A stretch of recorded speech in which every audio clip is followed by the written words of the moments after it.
That promotion, you will never get it. Not while I'm CEO. Then tomorrow, you'll wish you had signed it.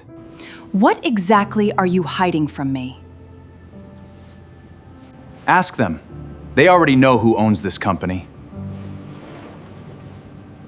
There are moments in your life when you realize you've spent years asking someone else for permission to become what you were already capable of becoming. For me, that moment happened in a boardroom. 6 people sitting behind Victoria already knew the truth. She was the only person in that room who didn't. And the strange part was, 20 minutes earlier, I had still been prepared to let her keep her dignity. Then she picked up my promotion papers, looked me in the eyes, and reminded me exactly why I had bought her father's company. Before I tell you how a single dad who couldn't even get a promotion ended up owning the company that rejected him, tell me, what would you do if someone decided you weren't good enough because you chose your family first? Let me know in the comments, and subscribe, because what happened after I walked into that boardroom changed everything. My name is Michael Ree, something Victoria knew absolutely nothing about. Hale Industries was struggling. From the outside, everything looked impressive. New offices, new acquisitions, press releases, big announcements. Behind the scenes, the numbers were frightening. Victoria had borrowed heavily to finance aggressive expansion. She bought companies Hale Industries didn't need. She ignored warnings from senior financial officers. And when some board members questioned her, she treated disagreement as disloyalty. Eventually, shareholders became nervous. Some wanted out. Then one evening, I received a phone call. Michael. I recognized the voice immediately. Richard Hale, Victoria's father. I'd like you to come see me. That Saturday, I drove to his home. Richard looked older than the last time I'd seen him, but his mind was as sharp as ever. There were folders spread across his study. Financial statements, debt schedules, shareholder reports. He pointed toward a chair. Sit. I did. Richard pushed a report toward me. What do you see? I spent several minutes reading. Then I looked at him. Trouble. How much trouble? If nothing changes? I hesitated. Serious trouble. Richard nodded. Then he asked me something strange. If Hale Industries belonged to you, what would you do? I smiled. That's a dangerous question. Answer it. So I did.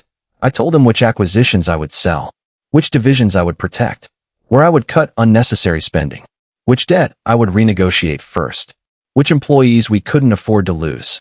For almost an hour, Richard said nothing. He simply listened. When I finished, he leaned back. Why aren't you running this company? I laughed.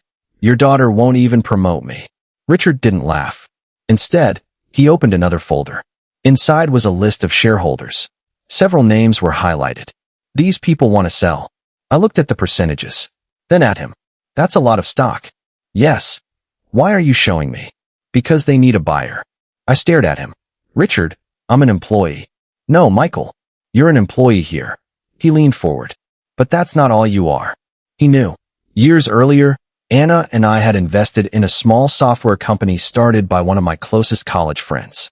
For years, the investment was worth almost nothing. Then the company developed technology that caught the attention of one of the largest firms in the industry. The business was acquired. My stake became worth more money than I had ever imagined. I told almost nobody. I didn't buy a mansion. I didn't arrive at Hale Industries in some exotic car. Sophie and I stayed in our home. I kept working. Because wealth didn't suddenly make me better at being a father. And it didn't make me better than anyone else. Richard had discovered the investment while researching whether I could participate in what he was about to propose. Even with that money, I couldn't purchase enough shares to control Hale Industries. But Richard wasn't asking me to do it alone. Several investors were willing to join me. They had one condition. They wanted me leading the restructuring. I stared at Richard. You want me to buy Hale Industries? I want you to save it. I stood and walked toward the window. This was insane. This was the company that paid my salary. The company where I'd spent 11 years asking for opportunities. Richard came beside me.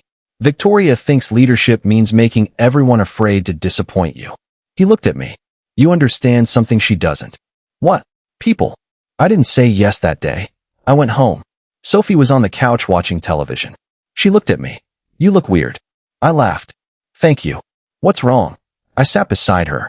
If you had the chance to do something huge, but you were scared you might fail, what would you do?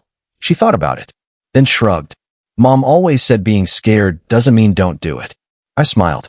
Anna used to say exactly that. Sophie had no idea what I was considering. But somehow, she'd given me my answer. The following morning, I called Richard. I'm in. What followed were 3 exhausting weeks.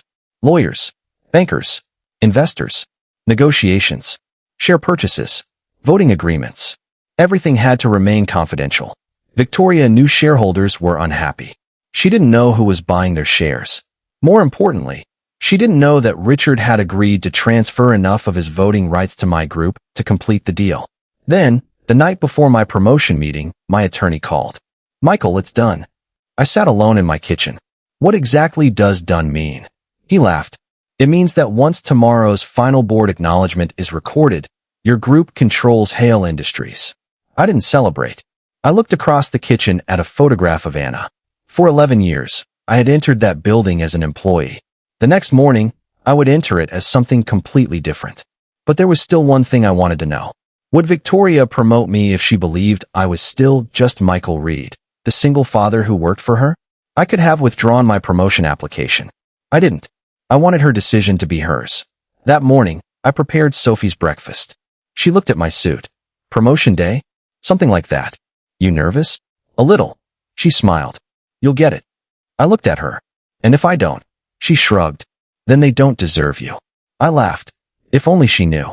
When I arrived at Hale Industries, I received a message. Board meeting moved forward. Executive conference room. That was why the board members were already sitting there when Victoria walked in. The final ownership documents had been presented to them before she arrived. They knew. She didn't. And then I entered carrying my promotion papers. Victoria looked irritated immediately. She glanced at the document. Then at me. I handed it toward her. She barely looked at it. And in front of everyone, she rejected me. Not because my performance wasn't good enough. Not because someone had better results. But because, once again, Victoria had decided what kind of man deserved power. When she pushed that paper back toward me, something inside me finally changed. She said I would never get that promotion while she was CEO. I told her tomorrow she'd wish she'd signed it. Then she asked, "What exactly are you hiding from me?" That was the moment you saw. I looked past her. 6 board members sat silently around that table. Every one of them knew. So I pointed toward them. Asked them. They already know who owns this company. Victoria froze. She slowly turned around. What's he talking about? Nobody answered immediately. I'm asking you a question. Finally, board chairman William Grant stood. He picked up a thick folder. Victoria, sit down. She stared at him. Why? Please. Victoria didn't sit. William opened the folder. As of this morning, a controlling block of Hale Industries has been acquired by Reed Capital Partners and its associated investors. Victoria frowned. Reed? Then she looked at me. I watched the connection happen. Her face changed. No, William continued. Combined with the voting agreement executed by Richard Hale, the group now holds controlling authority. Victoria looked around the room. You approve this? I bought a company that was being destroyed. Silence. She stared at the document she'd refused to sign. Then she looked back at me. Was this some kind of trap? No. You brought that promotion paper in here, knowing you already controlled the company. Yes. Why? That question mattered to me. So I answered honestly. Because I needed to know. Know what? Whether 11 years of work would finally be enough for you. Victoria said nothing. I wanted to know whether you'd judge me by what I've done for this company, or whether you'd still see the single father who occasionally leaves work to show up for his daughter.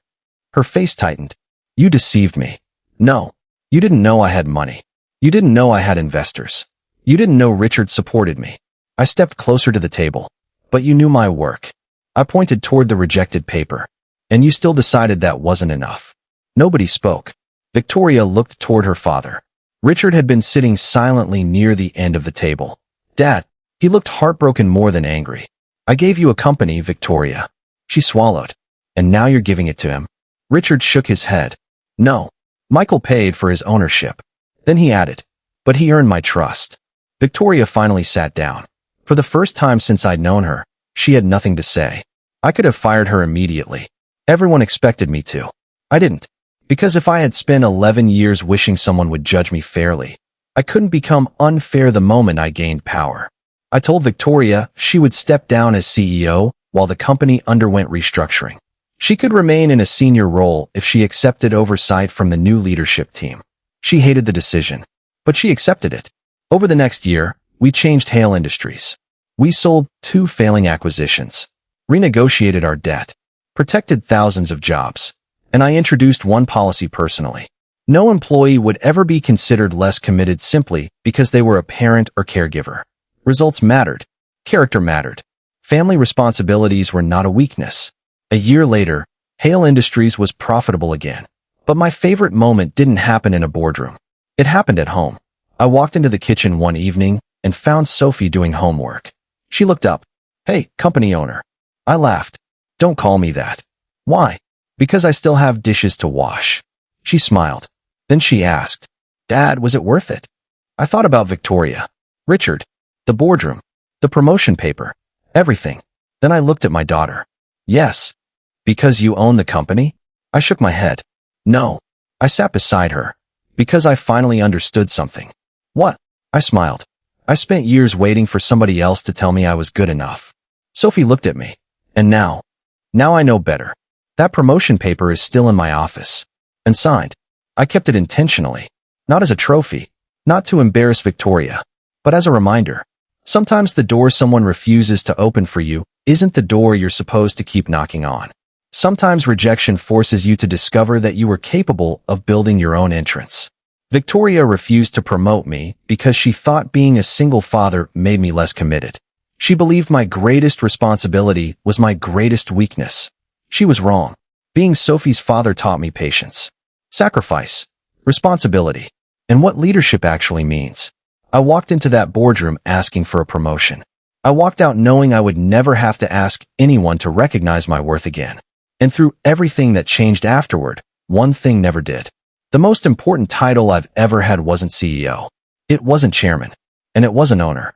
It was simply, Dad. Now tell me honestly, if you were in my position that day, would you have allowed Victoria to stay with the company, or would you have fired her immediately after what she did? Tell me what you would have done in the comments. And if you enjoyed Michael's story, subscribe and stay with us for more powerful stories about people who were underestimated, until one moment changed everything.